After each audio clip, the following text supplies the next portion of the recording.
நமக்கு எக்ஸாம் ரொம்ப பக்கத்தில் நெருங்கிருச்சு.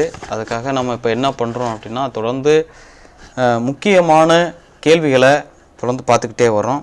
அந்த வகையில் இன்றைக்கி என்ன பார்க்க போகிறோம் அப்படின்னா, பிடிஏ மாடல் கொஸ்டின்ஸில் இருக்கக்கூடிய சில கேள்விகளை நம்ம தொடர்ந்து பார்த்துக்கிட்டே வர போகிறோம். நல்லா கவனிச்சுக்குங்க. இந்த மாதிரி கேள்விகள்லாம் அடிக்கடி கேட்கக்கூடிய கேள்விகள். கண்டிப்பாக நமக்கு ஒரு 30 மார்க்காவது இதிலிருந்து கேட்குறதுக்கான வாய்ப்பு ரொம்ப அதிகம். அதனால் கவனிச்சுக்குங்க. ஒரு நபரிடம் எத்தனை பூந்தொட்டி இருக்குன்னா 532 பூந்தொட்டிகள் இருக்குது. முதல்ல நம்ம நல்ல மார்க் எடுக்கணும்னா என்ன பண்ணணும் அப்படின்னா, கொடுக்கப்பட்டவை அதாவது கிவன் எழுதணும். சரிங்களா? என்னென்ன கொடுத்துருக்குறாங்க? இப்போ மொத்த பூந்தொட்டி எவ்வளவு? மொத்த பூந்தொட்டி 532. இங்கே நம்ம எழுதணும் டோட்டல் ஃப்ளவர் பாட்ஸ். அதில் நம்ம எத்தனை வரிசையாக அடுக்க போகிறோம்? 21 வரிசைகளாக அடுக்க போகிறோம். அப்போ ஒரு வரிசைக்கு நாம் எத்தனை பூந்தொட்டி எடுக்க போகிறோம்னா 21. நம்பர் ஆஃப் ஃப்ளவர் பாட்ஸ் 21 நம்ம அடுக்க போகிறோம். அதுக்கப்புறம் இங்கே ரொம்ப முக்கியமான விஷயம் அப்படிங்கிறது என்ன அப்படின்னா, ஈக்ளிடு லெம்மா தேற்றப்படி. ஈக்ளிடு அவருடைய லெம்மா தேற்றப்படி எப்படி வரும் அப்படின்னா, S equal to PQ plus R. இப்போ ஏங்கிறது 532, பிங்கிறது 21, இந்த கியூவையும் ஆரையும் தான் கண்டுபிடிக்கணும். என்ன சுருக்கமான ஒரு விஷயம் என்னென்னா, 532 நாம் எதால் வகுக்க போகிறோம்னா 21ஆல் வகுக்க போகிறோம். 21ஆல் வகுத்தோம் அப்படின்னா ஒரு 21 21, 2 21 42 இல்லையா? 3 21 63 போயிடும். அதனால் 2 21 42. இதை கழிச்சிங்க அப்படின்னு சொல்லி சொன்னால் நமக்கு என்ன கிடைக்கும்? 11 கிடைக்கும். 112. ஏன்னா இந்த 2 நான் அப்படியே கீழே இறக்கிடுறேன். சரி, அடுத்து 112 எத்தனை 21 இருக்குன்னு பார்க்குறோம். முதல்ல 21 × 5 போடு பாருங்க. ஒரு 5, 2 10, 105. அப்போ இது கம்மியாக தான் இருக்குது. இதுக்கு மேலே போட்டிங்கன்னா அதிகமாக போயிடும் இல்லையா? அப்போ 5 21 105. மிச்சம் எத்தனை இருக்குது? 7 இருக்குது இல்லையா? இங்கே ஈவு Q, இங்கே ஈவு என்ன வருதோ அதுதான் Q கோஷியன்ட். இது ஆர் ரிமைண்டர் மீதம். அப்போ 25 ப்ளஸ்ஸு ஆர் ரிமைண்டர் 7. இப்போ அவங்க கேட்டிருக்கக்கூடிய கேள்வி என்ன அப்படின்னா, எத்தனை வரிசைகள் முழுமையாக அடுக்க முடியும்? 25 வரிசைகள் முழுமையாக அடுக்கலாம். அப்போ முழுமையாக அடுக்கப்பட்ட வரிசைகள் வரிசை 25 மற்றும் எத்தனை பூந்தொட்டிகள் மீதம் இருக்கும்? ஆர் மீதமுள்ள பூந்தொட்டி.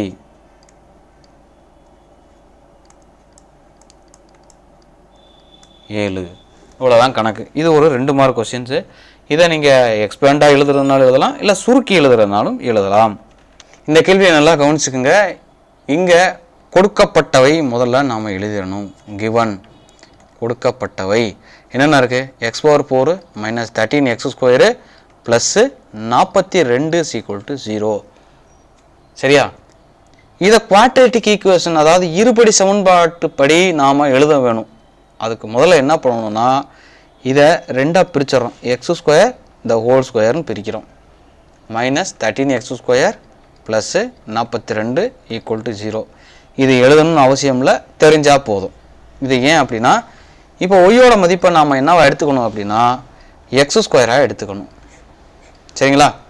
அப்போ இங்கே வேல்யூ எப்படி மாறும்? இந்த x² எடுத்துகிட்டு அதுக்கு பதிலாக நம்ம ஒய்யை சப்ஸ்டிட்யூட் பண்ணும்போது இங்கே ஒய் பவரில் ஸ்கொயர் இருக்கா?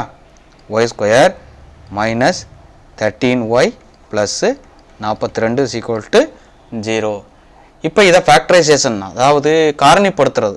சில இடங்களில் காரணிப்படுத்தும் போது இந்த மாதிரி ஐ மாதிரி போடுவாங்க. 42 - 13 அப்படின்னு போடுவாங்க.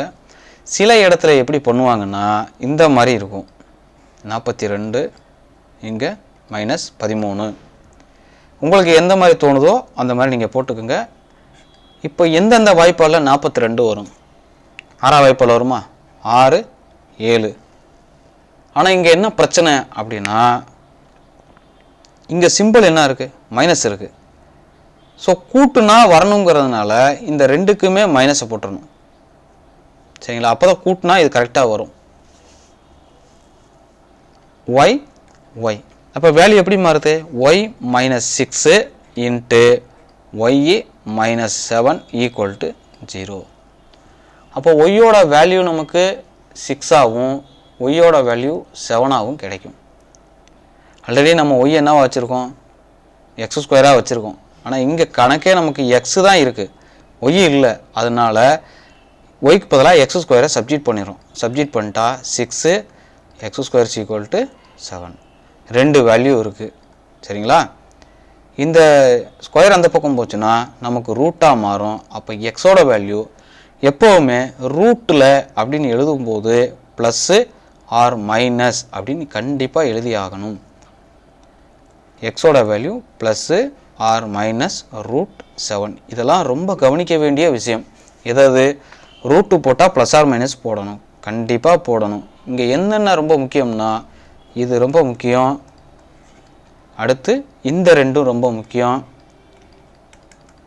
அடுத்து ஃபேக்டரைசேஷன். மொத்தம் 3 நமக்கு ரொம்ப முக்கியம்.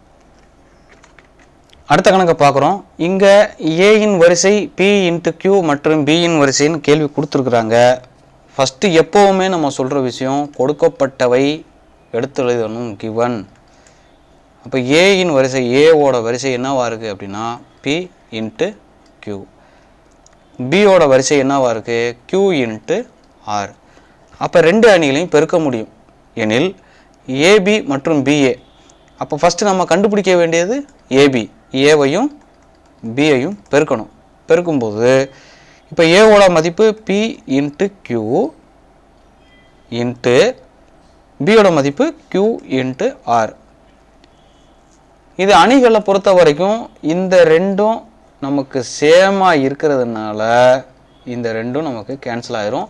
அப்போ பேலன்ஸ் என்ன கிடைக்கும்? பி இன்ட்டு ஆர் மட்டும் கிடைக்கும். அப்போ ஏபியினுடைய வரிசை B into R.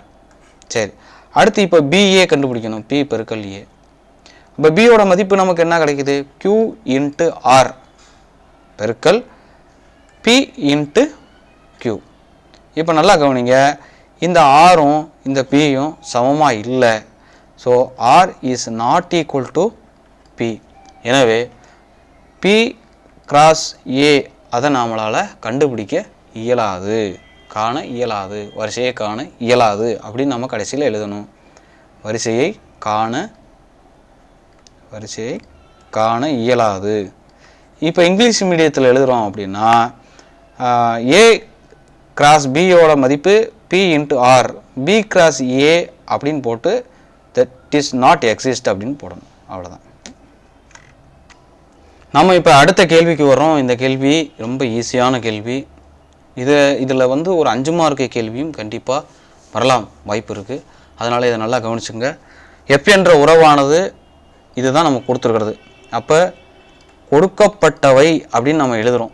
F of X equal to X square minus 2. அப்போ இந்த எக்ஸை நம்ம எங்கேருந்து எடுத்து போடணுங்கிறதையும் அவங்க கொடுத்துட்றாங்க. எக்ஸ் இஸ் பிலாங்ஸ் டு எடுக்கணும். எக்ஸை எங்கேருந்து எடுக்கணும்? இந்த நம்பருக்குள்ளேருந்து எடுக்கணும். இந்த 4 நம்பரையும் எடுக்கணும். எடுத்து எக்ஸுக்கு பதிலாக சப்ஜெக்ட் பண்ணிக்கிட்டே வரணும். அப்போ எக்ஸோட மதிப்பு என்னவா இருக்குது அப்படின்னா -2, -1, 0, 3. இதுதான் எக்ஸோட மதிப்பு.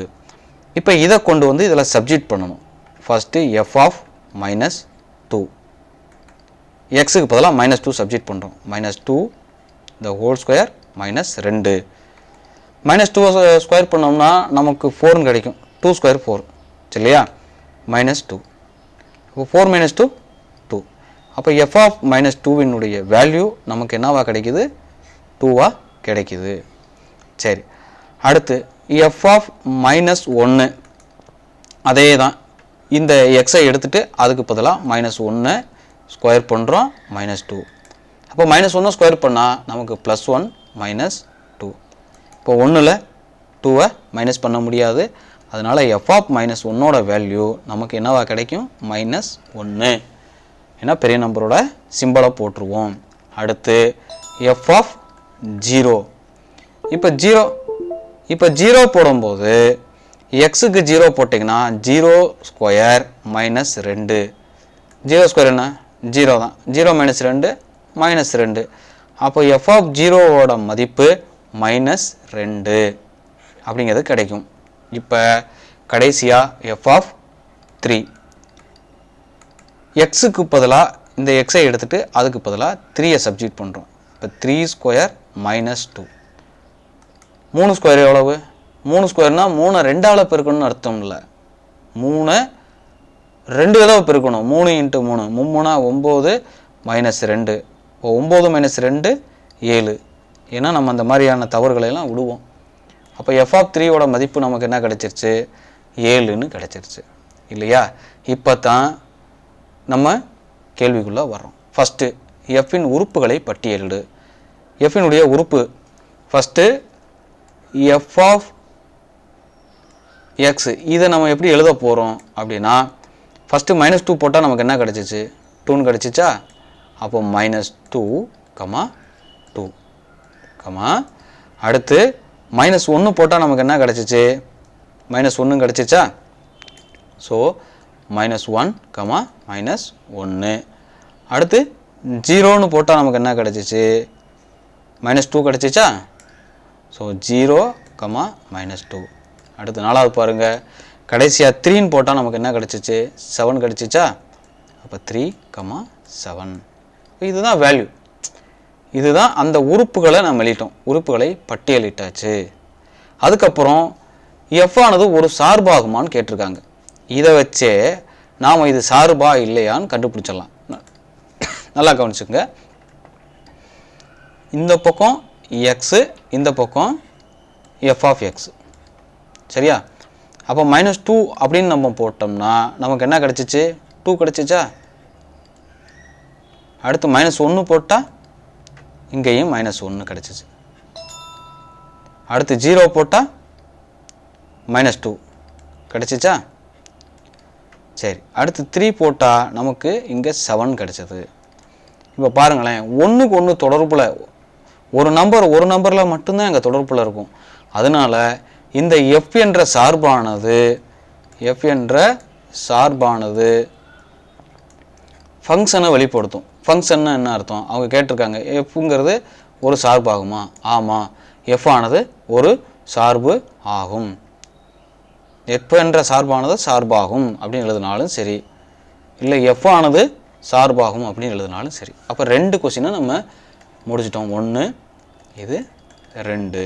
அவ்வளோதான் கேள்வி. நல்லா கவனிங்க. இப்போ நம்ம அடுத்த கணக்குக்கு போகிறோம். இப்போ கொடுத்துருக்கக்கூடியதை நம்ம அப்படியே எழுதணும். கிவன் என்ன அப்படிங்கிறத எழுதணும். ஒரு படம் கொடுத்துருக்குறாங்க.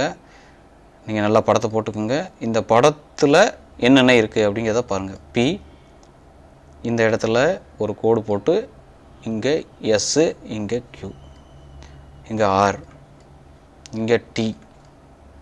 சரிங்களா? இங்கே 2ன்னு இருக்குது, இங்கே 1ன்னு இருக்குது, இங்கே 4, இங்கே 2. கேள்வி இதுதான். அப்போ இது ரெண்டும் சர்வசமம், சிமிலர் ட்ரையாங்கிள் அப்படிங்கிறத நம்ம ப்ரூவ் பண்ணணும். இதுதான் கேள்வியே. இப்போ நமக்கு தேற்றம் தெரியும். என்ன தேற்றம் அப்படின்னா, PS by PQ equal to PT by PR. இப்போ பிஎஸோட வேல்யூ நமக்கு தெரியும், 2ன்னு தெரியும். இப்போ பிக்யூவோட வேல்யூ என்ன அப்படின்னா, இந்த 2 + 1 மொத்தம் 3 வருதா? இப்போ நல்லா கவனிச்சுக்கோங்க. பிஎஸோட வேல்யூ 2 பை பிக்யூவோட வேல்யூ 3. இங்கே கூட எழுதிக்கங்க. பிஎஸ்ஸினுடைய மதிப்பு 2, பிக்யூவோட மதிப்பு 3. ஏன்னா இங்கே ஒரு 2, இங்கே ஒரு 1. 2 + 1 மொத்தம் 3. சரியா? அடுத்து அதே மாதிரி பிடியோட மதிப்பு 4, பிஆரோட மதிப்பு 6. இப்போ நம்ம அப்படியே சப்ஜெக்ட் பண்ணிடுவோம். பிஎஸோட வேல்யூ 2, பிக்யூவோட வேல்யூ 3 ஈக்குவல் டு பிடியோட மதிப்பு என்ன இருக்குது? 4 பை பிஆரோட மதிப்பு 6. இப்போ இந்த 2யும் 3யும் நம்மளால் என்ன செய்ய முடியாது, அடிக்க முடியாது. ஆனால் 4ஐயும் 6ஐயும் ஒரே வாய்ப்பாட்டில் அடிக்கலாம். என்ன வாய்ப்பாட்டில் அடிக்கலாம்னா ரெண்டாவது வாய்ப்பாட்டில் அடிக்கலாம். 2 2 4, 3 2 6. இப்போ 2/3, 2/3. இப்போ 2 சமமாக இருக்கா? அப்போ இந்த முக்கோணமும் கண்டிப்பாக பிஎஸ்டி, அந்த முக்கோணமும் பிக்யூஆரும் சர்வசமம் என நிறுவப்பட்டது. அவ்வளோதான். இந்த ஸோ தட், ப்ரூவ் தட் அப்படின்லாம் வந்துட்டாலே என நிறுவப்பட்டதுன்னு கடைசியில் எழுதணும். ஹென்ஸ் இட் இஸ் ப்ரூவ்டுன்னு கண்டிப்பாக எழுதியே ஆகணும். Hence it is proved. இங்கே நேர்வட்ட கூம்பினுடைய கன அளவுன்னு கொடுத்துட்டாங்க. இப்போ ஒருவேளை நமக்கு கன அளவு அப்படின்னு கொடுக்கல அப்படின்னா இங்கே நல்லா கவனிச்சுக்கோங்க, கன சென்டிமீட்டர்னு இருக்கும், சென்டிமீட்டர் கியூப் அப்படின்னா கண்டிப்பாக நம்ம ஃபார்முலா என்ன ஃபார்முலா யூஸ் பண்ணணும்னா கன அளவுக்கான ஃபார்முலாவை தான் நம்ம யூஸ் பண்ணணும். எதுக்கான கன அளவு? சாலிட் ரைட் ஆங்குலர் கோன், அதாவது கூம்பினுடைய கன அளவுக்கான ஃபார்முலா. அப்போ சொல்யூஷன் நம்ம எழுதுகிறோம். என்னென்ன கொடுத்துருக்குறாங்க? கூம்பின் கன அளவு, volume of cone, volume of cone, அதாவது கூம்பின் கன அளவுன்னு நம்ம எழுதணும் கண்டிப்பாக. சரியா? சரி, அடுத்து என்ன கொடுத்துருக்குறாங்க? உயரம், ஹைட்டு கொடுத்துருக்காங்களா? எவ்வளோ கொடுத்துருக்காங்க? 24. அப்போ கன அளவுக்கான ஃபார்முலா நமக்கு என்ன? கூம்பின் கன அளவு ஃபார்முலா, கூம்பின் கன அளவு அதுக்கான ஃபார்முலா என்ன? 1/3/r²h. சரி, 1/3. 1/3 பையோட மதிப்பு 22/7 இன்ட்டு ஆரோட மதிப்பு நமக்கு தெரியாது, அதனால் நம்ம அதை கண்டுபிடிச்சாகணும். ஹச்சோட மதிப்பு 24. இந்த பக்கம் நமக்கு என்ன கிடைக்குன்னா 11088. இப்போ இந்த ரெண்டு பகுதியில் இருக்கிறது ஈக்குவல்ட்டுக்கு அந்த பக்கம் போகும்போது பெருக்கலாக போயிடும். அப்போ எப்படி ஆயிரும் அப்படின்னா 11,088 இன்ட்டு 3 இன்ட்டு 7 வகுத்தல் டிவைடட், மேலே இருக்கிறது பூரா கீழே வரும்போது நமக்கு வகுத்தலில் வந்துடும். ஏன் அப்படின்னா நமக்கு தேவை இந்த 6 மட்டும்தான் தேவை, அதனால் இது பூரா கீழே வந்துடும். இங்கே கீழே வரும்போது 22 இன்ட்டு 24 அடிச்சிடலாமா? அடித்து பாருங்கள். 1 3 3, 8 3 24. இப்போ இதை 2ஆல் அடித்தோம் அப்படின்னா I 2 10, மிச்சம் 1, I 2 10, 4 4. இதை 2ஆல் அடிக்கணும், 11 2 22. ஓகேவா? சரி, அடுத்து அடிச்சிடலாமா? இப்போ இது லெவல் டைப்பில் நம்ம கேன்சல் பண்ணும்போது 11 1 is 11, 5 levels are 55. சரிங்களா?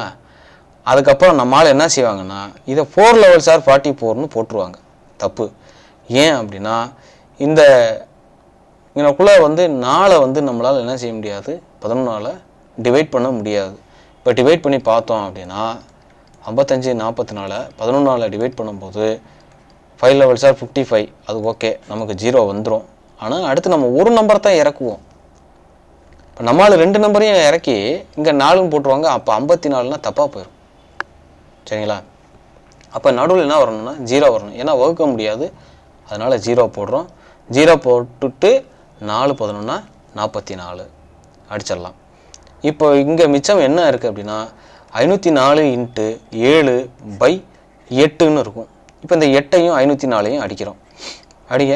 1 8 8, 6 8 48. கரெக்டா? மிச்சம் 2 24 இருக்குது. 3 8 24. இப்போ 63 இன்ட்டு 7. இதை நீங்கள் 2 விதமாக பிரிச்சுக்கலாம். எப்படி அப்படின்னா இதை பெருக்கி நீங்கள் திருப்பி ஸ்கொயர் கண்டுபிடிக்கலாம். அப்படி இல்லை அப்படின்னா இப்போ இந்த 63 எப்படி எழுதலாம்னா 9 இன்ட்டு 7 இன்ட்டு 7. சரிங்களா? ஏன்னா நம்ம ஸ்கொயர் பிரகாரம் எழுதுறதுனால நான் அப்படி பிரித்து எழுதியிருக்கேன். இந்த 9 கூட நம்ம எப்படி எழுதிக்கலாம்னா 3 into 3 into 7 into 7 equal to r². இப்போ ஸ்கொயருங்கும்போது 2 நம்பருக்கு ஒரு நம்பர் நம்ம எடுக்கணும். அப்போ ஆரோட மதிப்பு 2 நம்பருக்கு ஒரு நம்பர் எடுத்தால் 3 இன்ட்டு இந்த 2 நம்பருக்கு ஒரு நம்பர் எடுக்கும்போது 7. அப்போ ஆரோட மதிப்பு 7 3 7 3 21 அப்படின்னு கிடைக்கும். சரியா? அப்போ இதுதான் ஆன்சர். ஆரோட மதிப்பு 21 சென்டிமீட்டர். அடுத்த கணக்குக்கு வந்துட்டோம். இப்போ P of A is equal to 2/3. இந்த கணக்கு இருக்கிறதுலே ரொம்ப ஈஸியான ஒரு கணக்கு. அப்படியே கொடுத்துருப்பாங்க, நம்ம ப்ளஸ் பண்ணி மைனஸ் பண்ணணும், அவ்வளோதான் வேலை. என்ன அப்படின்னா, எக்ஸாம்ஸில் நம்ம 100 மார்க் அடிக்கணும் அப்படின்னா முதல்ல நம்ம கவனிக்க வேண்டிய விஷயம், எது நமக்கு ரொம்ப நல்லா தெரியுமோ, எது நமக்கு டயத்தை குறைக்குமோ அந்த சம்மை முதல்ல எழுதணும்.